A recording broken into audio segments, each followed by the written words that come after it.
नमस्कार दोस्तों, मैं हूं लोकेंद्र सिंह और क्राइम तक में आपका बहुत बहुत स्वागत है। और मेरे साथ कैमरे पर है आसिम।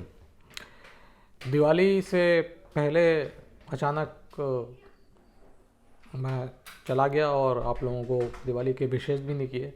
और पहले तो मैं आप सब लोगों को बिलेटेड हैप्पी दिवाली बोलूँगा। और दूसरा बात है कि मुझे पूरी उम्मीद है कि आप सब लोगों की दिवाली जो थी वो अच्छी खासी मानी होगी और काफ़ी आपने इन्जॉय किया होगा। और हालांकि इस पर रेस्ट्रिक्शंस थे, मेट्रोज़ में तो पटाखों को लेकर रेस्ट्रिक्शंस थे। और इसके अलावा कोरोना की वजह से मिलना जुलना भी बहुत कम था। लोगों ने अपने घर में ही, जो करीबी लोग हैं, रिश्तेदार हैं, जिनके बारे में आप जानते हो कि वो कोरोना का ऐसे कोई सिम्टम्स नहीं है, वही लोग घर पे आए और इस तरीके से दिवाली मनी। अच्छा था। थोड़ा बहुत जब लोगों से बातचीत होती है तो लोग मिलते हैं तो बड़ा अच्छा लगता है, रिलीफ मिलता है। तो अच्छी दिवाली जो थी वो रही इस बार। और पूरी उम्मीद की जानी चाहिए कि आने वाले टाइम में शायद जनवरी तक कोरोना की जो वैक्सीन है उसका प्रोडक्शन कोई ना कोई कंपनी शुरू कर देगी। हालांकि जो इस तरीके की पॉपुलेशन है हमारे देश की, उसके हिसाब से तो हर किसी के पास ये डोज पहुंचने में काफ़ी वक्त लग जाएगा। लेकिन उम्मीद की जानी चाहिए कि एक बार प्रोडक्शन शुरू हो गया तो शायद लोगों को मिलना भी शुरू हो जाएगा। तो आज की जो वारदात है वो कानपुर की है और कुछ ऐसी है कि आप सुनेंगे तो वाकई में आपका भी एक तरीके से दिल जो है वो थर्रा आ जाएगा कि ऐसे कोई कैसे कर सकता है आखिर। हालांकि जितनी भी वारदात होती हैं वो वाकई में सोचने पे मजबूर करती हैं कि आदमी कैसे किसी का कत्ल कर देता है, कैसे किसी छोटी बच्ची के साथ ज़्यादती कर देता है, कैसे किसी को दुख पहुंचाता है फाइनेंशियली, कैसे लोगों का घर टूट जाता है अगर आप किसी के साथ फ्रॉड कर दो और उसको पैसों की बहुत ज़्यादा ज़रूरत हो। तो गुनाह जो होता है वो अपने आप में ही चौंकाने वाले होता है, लेकिन कुछ गुनाह जो होते हैं वो जो है वो दिलो दिमाग पे बहुत ज़्यादा असर कर जाते हैं। और आज की जो वारदात है वो कुछ ऐसी है कि वो आपके दिलो दिमाग पर असर करेगी। वारदात जो है वो कानपुर की है और कानपुर का घाटमपुर इलाका है। क्योंकि इस वारदात में एक बच्ची, 6 साल की बच्ची है, वो इन्वॉल्व है। दूसरी बात है कि उसके साथ ज़्यादती हुई है, तो हम उसके गांव का नाम जो है वो नहीं लेंगे, बस हम इलाके का नाम लेंगे कि ये घाटमपुर इलाका है। घाटमपुर इलाके में अब दिवाली की रात की बात है, यानी 14 तारीख को। और सब लोग दिवाली का जश्न में डूबे हुए थे। घाटमपुर इलाके का एक गांव है, वहाँ पे एक बच्ची, 6 साल की बच्ची, उसका परिवार भी दिवाली एंजॉय कर रहा था। लेकिन अचानक शाम होते होते उस परिवार में बेचैनी बढ़ गई। और वो बेचैनी इस वजह से बढ़ गई क्योंकि जो घर की 6 साल की बच्ची थी वो पास में ही दुकान पे पटाखे खरीदने गई थी। और उसके बाद वो अचानक गायब हो गई। काफ़ी ढूंढा लोगों ने, घर वालों ने ढूंढा, गांव में पता चली तो सारे गांव वालों ने ढूंढना शुरू कर दिया। और ये जो खोज थी ये काफ़ी देर तक पूरे गांव वालों ने जारी रखी। लेकिन जब सब लोग थक हार गए, और जाहिर सी बात है कि बच्ची अगर गायब थी तो पुलिस को इत्तला करना भी बहुत ज़रूरी था। तो पुलिस स्टेशन पहुंचे और पुलिस को बताया, घाटमपुर थाने की पुलिस को, कि इस तरीके से एक बच्ची जो है 6 साल की वो गायब हो गई है। पुलिस का रवैया वाकई में चौंकाने वाला था। उन्होंने कहा कि एक काम करो, आप फिर से ढूंढना शुरू करो रात भर, और रात में नहीं मिलती तो सुबह तो अपने आप आ ही जाएगी। यानी जो कानपुर की पुलिस थी उसने कोई सबक नहीं सीखा। जिस तरीके से विकास मिश्रा वाला जो एपिसोड, विकास दुबे वाला जिस तरीके से एपिसोड हुआ था और इतनी थू थू हुई थी कानपुर पुलिस की, उसके बावजूद भी कानपुर की पुलिस सुधरने के लिए बिल्कुल तैयार नहीं है। तो बच्चे का जो परिवार था उसको चलता किया पुलिस वालों ने और बोला कि आप जाओ ढूंढो और हम देखते हैं, सुबह तक तो बच्ची वैसे ही वापस आ जाएगी, नहीं आएगी तो फिर हम सुबह ढूंढेंगे। बच्ची का परिवार जो भी हाथा जोड़ी, मिन्नतें विन्नतें करी, लेकिन पुलिस वालों जो थे वो टस से मस नहीं हुए। हार कर परिवार भी चला गया और वो भी इंतज़ार करने लगे कि चलिए सुबह होती है तो सुबह देखते हैं कि बच्ची को एक बार से फिर से खोजना शुरू किया जाएगा तो शायद मिल जाए। जब सुबह हुई तो गांव का ही एक मंदिर है काली माता का, उसके पास एक बच्ची की लाश पड़ी हुई थी और ये वही बच्ची थी जो गायब हुई थी। लेकिन लाश जिसने भी देखी उसके पैर वाकई में एक तरीके से कहा जाना चाहिए कि उसके पैरों के नीचे से ज़मीन निकल गई, क्योंकि जो लाश के साथ सलूक किया गया था वो इतना ज़्यादा विभत्स था, इतना ज़्यादा बदसलूकी, ज़ाती या शब्द कम पड़ जाएंगे उस तरीके से लाश के साथ किया गया था। एक तो जो बच्ची थी 6 साल की बच्ची, उसका जो गला था वो कटा हुआ था, और गला कटा होने के अलावा जो इंसानी जिस्म के पेट वाले हिस्से के जितने भी ऑर्गन्स हैं, जो अंग हैं, वो सारे गायब थे। यानी बच्ची का पेट जो था वो खुला हुआ था और उसके अंदर से सारे, चाहे वो लिवर हो, चाहे स्मॉल इंटेस्टाइन हो, चाहे वो बड़ी इंटेस्टाइन हो, चाहे वो ऊपर वाला हिस्सा हो किडनीज का, सारा कुछ जो था वो निकाला हुआ था और बच्ची मरी हुई पड़ी हुई थी। अब जब पुलिस को इत्तला मिली कि इस तरीके से जो बच्ची है उसकी लाश मिली है, तो पुलिस अब बिल्कुल एक्शन मोड में आ गई। यानी अगर शुरुआत में ही ढूंढ लेती तो शायद बच्ची जो थी वो, उसकी जान बच सकती थी। कहना मुश्किल है, लेकिन प्रयास अगर करती तो शायद कुछ ना कुछ तो फ़ायदा हो ही जाता। अब पुलिस ने मौके पे जब मालूम चला कि इस तरीके से लाश मिली है और इस हालत में मिली है, तो पूरा जो कानपुर की पुलिस थी वो बिल्कुल हिल गई। जो आला अधिकारी थे मौके पे, यानी जो एसएसपी थे कानपुर के प्रतिंदर सिंह, वो भी पहुँचे, और बाकी के जो तमाम थाने की पुलिस थी, जो डीएसपी जिस इलाके के लगते थे, एसएचओ वगैरह, तमाम जो अमला था पुलिस का वो मौके पे पहुंचा, और डॉग स्क्वाड को बुलाया गया और फॉरेंसिक वालों को बुलाया गया, और पूरा जो सीन ऑफ क्राइम था उसको इन लोगों ने एक तरीके से घेरा और घेर के उसको सुरक्षित किया। सुरक्षित करने के बाद इन लोगों ने वहाँ से एविडेंस उठाने शुरू किए। कुत्ते जो थे वो, उनको सुंघाया गया, क्योंकि बच्ची की जो लाश थी वो, उसके तन पर कपड़े नहीं थे, और जो कपड़े थे वो पास में ही पड़े हुए थे, और उसको देख के, लाश को देख के मोटा तौर पे ये मालूम चल रहा था कि बच्ची के साथ उसका मर्डर करने से पहले ज़्यादती भी की हुई थी। यानी बच्ची के साथ, 6 साल की जो बच्ची थी उसके साथ रेप भी किया गया था। तो डॉग स्क्वाड को वो कपड़े सुंघाए गए और आसपास जो भी चीज़ें पड़ी हुई थी वो सुंघाई गई, लेकिन जो डॉग स्क्वाड था वो कामयाबी उसको वो नहीं मिली, और पुलिस ने अपनी जो तफ्तीश थी वो जारी रखी। पुलिस को कुछ चीज़ें इस तरीके से मिली थी और वो कुछ शक भी पैदा कर रही थी। एक तो शक इस बात का हो रहा था कि जो लाश थी वो मंदिर के पास पड़ी हुई थी। दूसरी बात ये थी कि जो बच्चे की लाश थी उसके पास पान मसाला, गुटखा और चिप्स का जो पैकेट था वो पड़ा हुआ था, खाली पैकेट पड़ा हुआ था। बच्ची का जो हाथ था उसमें रंग वगैरह लगा हुआ था, और लाश जो थी वो मंदिर के पास थी।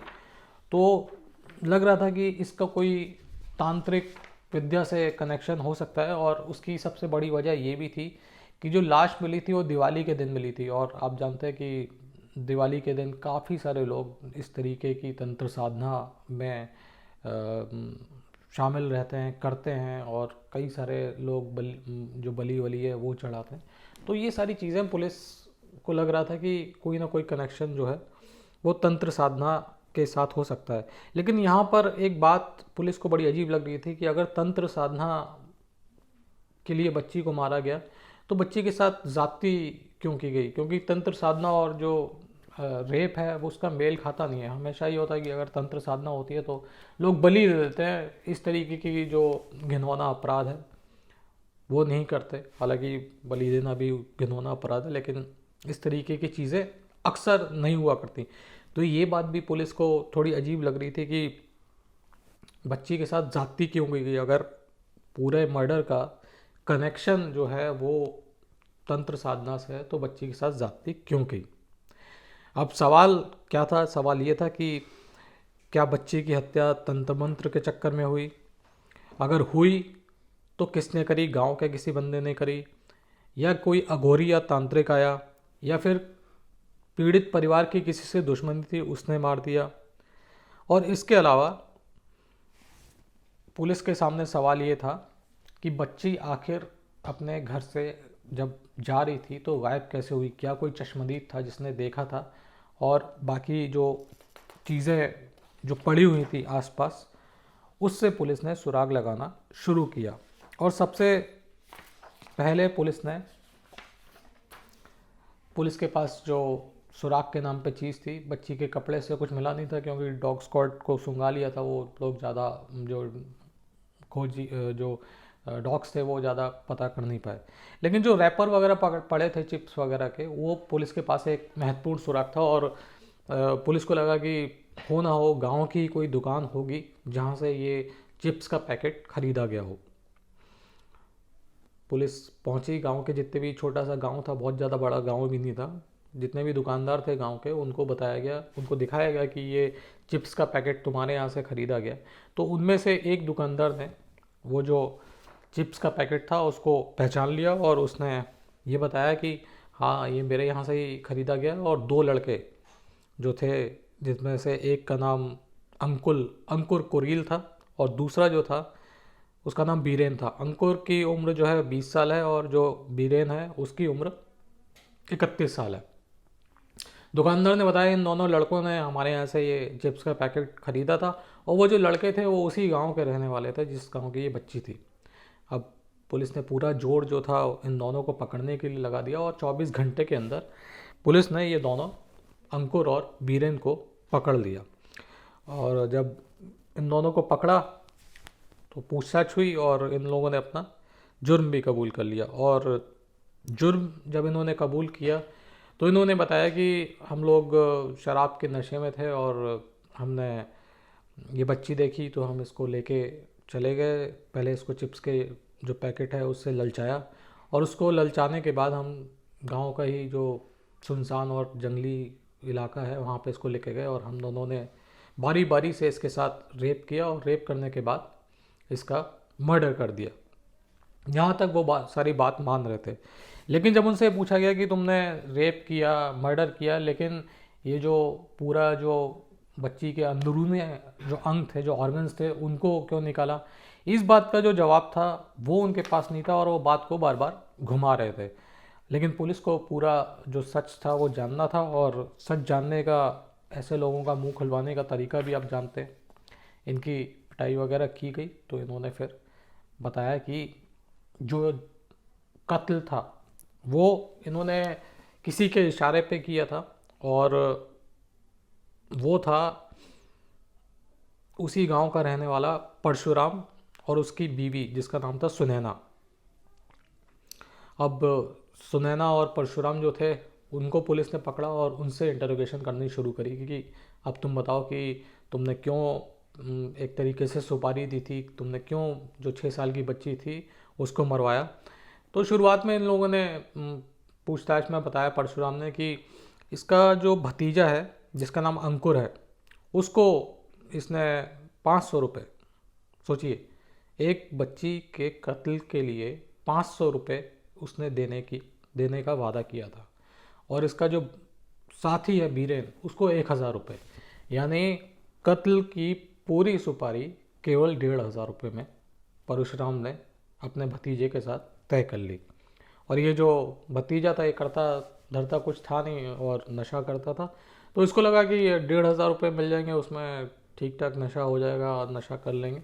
तो इसने ये अपना जो चाचा था उसकी बात मान ली, और उसने दिवाली की रात में ये जो बच्ची थी इसको इस तरीके से पहले चिप्स का लालच दिया, और लालच देने के बाद उसका पहले बलात्कार किया इन दोनों लड़कों ने, और उसके बाद गांव के ही जो मंदिर है वहाँ पर ले जाके गला रेत दिया। और गला रेतने के बाद इन्होंने बच्ची की जो बॉडी थी उसको काटा, और उस बच्ची की बॉडी को काटने के बाद उसके सारे जितने भी ऑर्गन्स थे अंदर के वो निकाल लिए।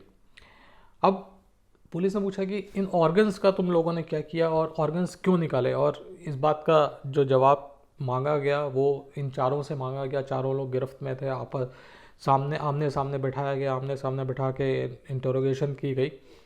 तो परशुराम जो था उसने बताया कि उसकी शादी को, सुनैना और उसकी शादी को 21 साल का वक्त बीत चुका है, और 21 साल हो गए उनकी शादी को, लेकिन अभी तक जो बच्चा है वो नहीं हुआ। तो ये जो परशुराम है, ये स्टेशन जो रेलवे स्टेशन होता है उसके बाहर जो किताबें बिक रही थी, तो उसी में से एक किताब तंत्र साधना की किताब थी। और तंत्र साधना की ये किताब इसने पढ़ी, और इसको पढ़ने के बाद उसमें ये लिखा गया था कि दिवाली के दिन अगर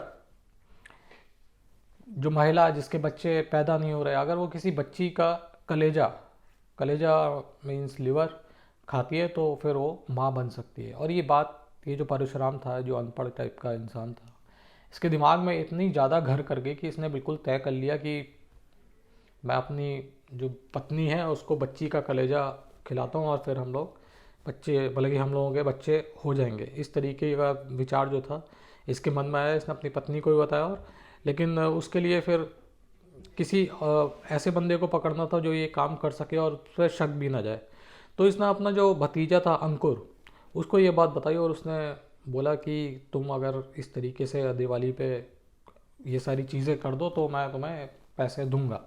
तो अंकुर ने अपना जो साथी था बीरेन, उसको ये बात बताई, और ये दोनों 1,500 रुपये पे ये काम करने के लिए राज़ी हो गए। सारा जो था ये राज़ी हुए।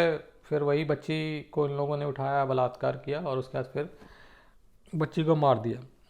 मारने के बाद इन्होंने बच्ची का जो अंदर पेट वाला हिस्सा था उसको फाड़ा, और जितने भी ऑर्गन्स थे उसको एक पॉलीथीन जो थी उसके अंदर भरा।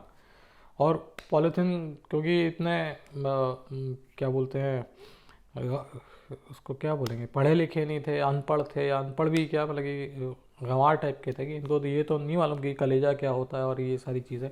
तो इन्होंने जो जो पार्ट्स मिले अंदर शरीर के अंदर, पेट के हिस्से वाले हिस्से में, वो सारे पार्ट्स इन्होंने निकाल निकाल के, काट काट के एक पॉलीथीन के अंदर भर लिए।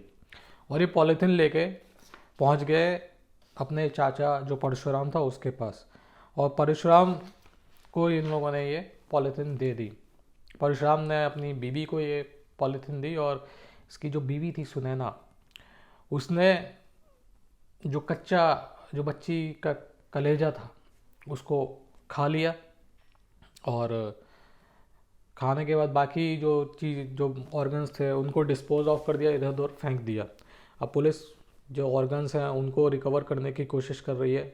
ये जो 4 लोग हैं इनको पुलिस ने अरेस्ट कर लिया है, और भी देखी जा रही है किसी और की भूमिका तो नहीं है इस मामले में।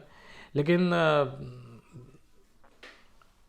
अंधविश्वास के चलते, और यही कि एक जो किताब रेलवे स्टेशन के बाहर मिली तंत्र साधना की, उस पर विश्वास करके, और एक बच्चे की चाहत में ये परशुराम और बाकी ये जो 4 लोग हैं, 3 लोग हैं, इन लोगों ने एक बच्चे की जान ले ली। यानी बच्चे की चाहत में बच्चे की जान चली गई, और इनके तो कभी अब बच्चा होगा नहीं, क्योंकि अब ये सारी ज़िंदगी जो है इनकी जेल में बीतने वाली है।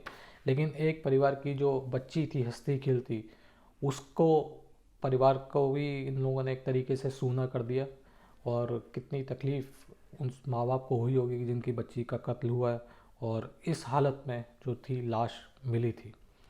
तो अब ये अपना बाकी के जो ज़िंदगी है इनकी जेल में कटने वाली है, और कोर्ट, जाहिर सी बात है, सख्त जो सज़ा है इनको मिलेगी, और बिल्कुल उम्मीद की जानी है कि जल्द से जल्द इस मामले में फ़ैसला आए और सख्त सज़ा मिले, ताकि और लोगों के लिए भी ये सारी चीज़ें नज़ीर बने, और वो इस तरीके का घिनौना अपराध करने से पहले कई बार सोचें। तो आज के लिए इतना ही, फिर आपसे मुलाकात होगी, तब तक के लिए अपना ख्याल रखिएगा। जय हिंद, जय भारत।